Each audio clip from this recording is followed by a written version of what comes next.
Hello Libra, thank you for joining me for your monthly forecast for September for the Sun or the Ascendant. This month begins with Mercury coming out of shadow on the 3rd. It's been in your sector of friendship and also your long-term future. If there has been a sense of drift or uncertainty ever since the 26th of July, it wouldn't entirely be a surprise. But there's also a quarter moon on the 3rd of this month as well, which sees your sister air sign of Gemini clashing with the Sun, which is locked away in a very sensitive and reflective part of your scope. In the first few days of this month, therefore, I do think it's going to be important to understand that there may be things that ordinarily you might turn the other cheek to and keep that sense of proportion and balance, which could creep under your skin a little bit, not least when Mercury moves on the 6th into the sign of Virgo too. Now, although it rules Virgo and it's joining with the Sun, this transition that will go on until Mercury enters your sign on the 22nd could see you wanting to retreat a little bit. Now, of course, there's still an action-packed amount of energy in your 4th solar house, which is very much to do with home, environment, family, our senses, our emotional state, and there are some opportunities here, not least that Pluto in this area continues to forge an amazing link with Jupiter for 3 weeks this month. So something could be evolving around your home. Perhaps you're making some steady and successive changes which are giving you a greater sense of feeling established and enriched. Or it's possible that perhaps you're moving altogether, or perhaps there's an emotional relationship which is providing more and more succor and comfort and security to you. But when Jupiter and Pluto get together, something can happen in a very unforced way. But ironically, Venus, your ruler, is in your sign for the first 8 days of this month, which can attract a lot of goodness to you, but it is going to be clashing with Mars broadly for the first 2 weeks. Pardon me. Now, Mars, of course, retreated back into your 4th solar house, into the sign of Capricorn, in the middle of August. It's going to return to your sister air sign of Aquarius on the 12th, and that's definitely something to celebrate this month, because that's going to give you a lot more oomph, a lot more sex appeal, and a lot more go-get. But it will start to clash again with Uranus from the 11th through to the 24th, an aspect which has caused quite a lot of mischief for us all ever since the 2nd week of May. But Mars is going to be in this square with Venus initially. So basically they're going to square across 2 zodiac signs, because Venus is going to relocate into the sign of Scorpio, and that's going to occur on the 9th. But I want to reassure you about something.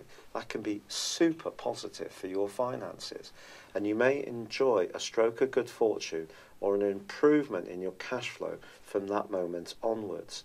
The trick always with Venus in the 2nd solar house, particularly for your sign and Taurans, is because Venus is your ruler, is if there are any gains, don't be too quick to splash out and use up any good news and money that comes in. But it's also going to increase your natural appreciation of the good things in life. So therefore, it's square to Mars suggests you could be in the mood to be more self-indulgent, a little bit more impulsive when it comes to resources. And so if you are thinking of buying a big ticket item, it really comes down to, is it going to be something that's going to give you some lasting satisfaction and worth? Now, on the 9th also, there is a new moon. This new moon is a very psychological one because, of course, it's in Virgo.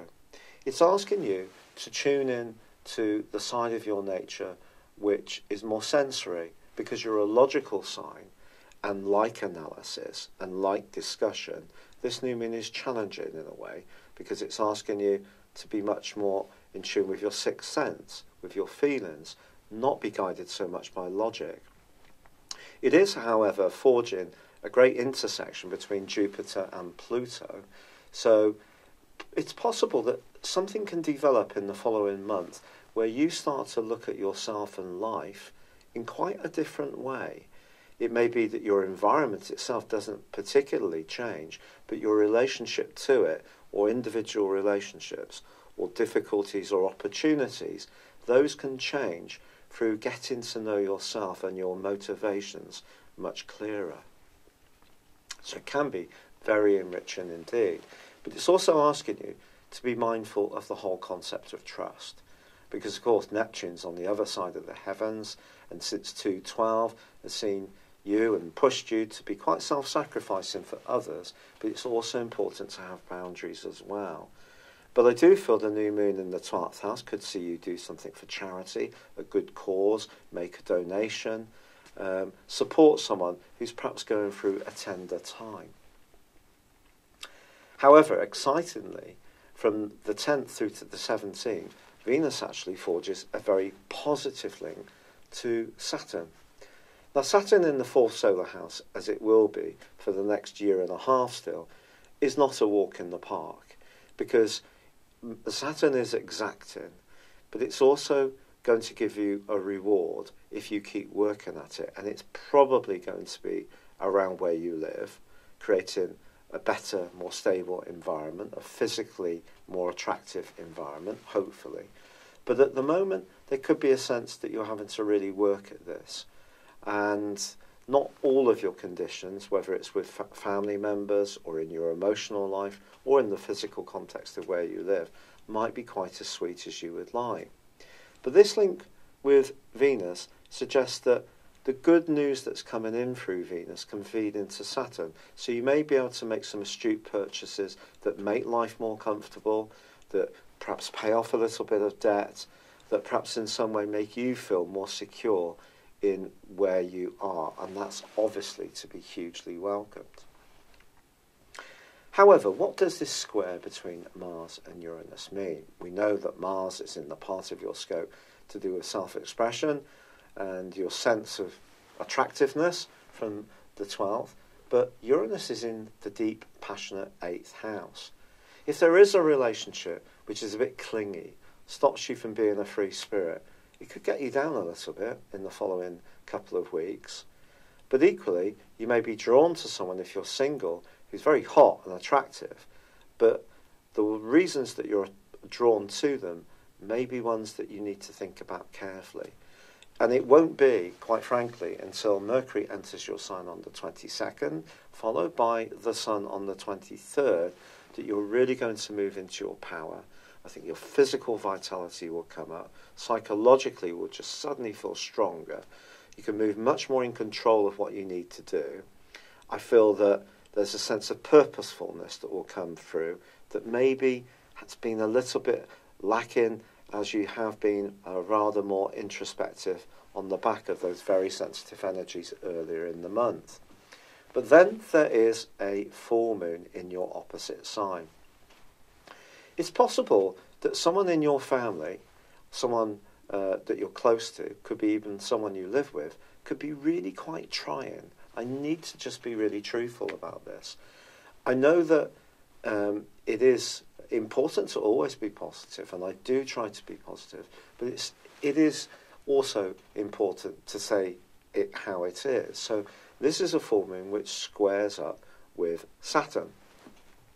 Now, just to reassure you, in my progress chart, even though I was born as an Aquarius, 30 minutes into Aquarius, because of now being 60, my progressed sun is now 1 degree in Aries. And that's basically going to reflect this full moon. So I've got Saturn, since it retreated backwards in the 5.5 months of its retrograde through to the 6th of this month. Well, I've had that coming back into squaring up that progressed sun. So limitation, which has obviously been played out in my health. And because I work at home, that's obviously had an impact as well. And the 7th house, and of course I'm a Libra ascendant, in Aries is very much about relationships. So relationships have to be worked at when Saturn's involved. So it's possible someone close to you may be out of spirits, dispirited, making a lot of demands, or perhaps a relationship is not coming up to the mark that you wanted or expected. And Saturn square the Sun, and in this case, obviously, the Moon, and it's opposite the Sun, squaring the Sun, sorry, this is going to be quite a tough full moon. I have to be really honest about this. So towards the end of September, there may be something you need to work through which can't be avoided, and it could have an emotional impact on you. It could be around a relationship, but if you get through that, then things can get stronger. And of course, Saturn is then going to be picking up speed because the retrograde over the last 5 months brought it back into the sign of Capricorn, deeper and deeper and deeper, right to the very beginning. So it's almost like Saturn moving into Capricorn, which began on the 17th of December, is starting all over again. So something that happened just before Christmas, or perhaps up to about the middle of January, could play its way out again. But you'll have the knowledge this time of the experience that you gained that time around. But limitation is the name of the game with Saturn. Of course, it has very positive dimensions too. It gives us self-discipline. It gives us the desire to work at things. So if there is a relationship that's really worth working at in your situation, this is the chance to beaver away at it. But I do feel you may have to compromise a little bit, and not everything can be on your own terms. And with the Sun and Mercury in Libra, obviously is going to be a bit more desire to be more focused on the more cardinal side of your nature, which is about you doing what's good for you, not necessarily being so much of a people pleaser. But generally, I think you can turn that very much to a positive. But financially, I do think this is a month when things can get on the front foot. And if you are working through some sensitive issues for the first few weeks, there are ones that are preparing you for the brightness of the Sun and Mercury coming into your sign, when you're going to take action, take centre stage, and show people just how capable you really are. I'm really grateful for all the kind comments and suggestions that you have made to me with going through this rheumatoid arthritis. Thank you so much. It means so much. I'd love it if you would like or comment on this video, or if you've yet to do so, please do subscribe to this channel. Thank you. Hello, thank you so much for watching my video. I'd love you to join me at my Horoscope Ace app. You can find this at www.horoscope-ace.com. You can use it through Android, iOS, Apple, or Facebook. Check out your ascendant or your moon sign, or download your free birth chart. There's all your favourite videos, plus there are daily, weekly, monthly and yearly horoscopes for general, love, Chinese and Indian astrology. If your passion is tarot, there's my brilliant 3-card money or love tarot readings too. And it's all there at www.horoscope-ace.com. Thank you.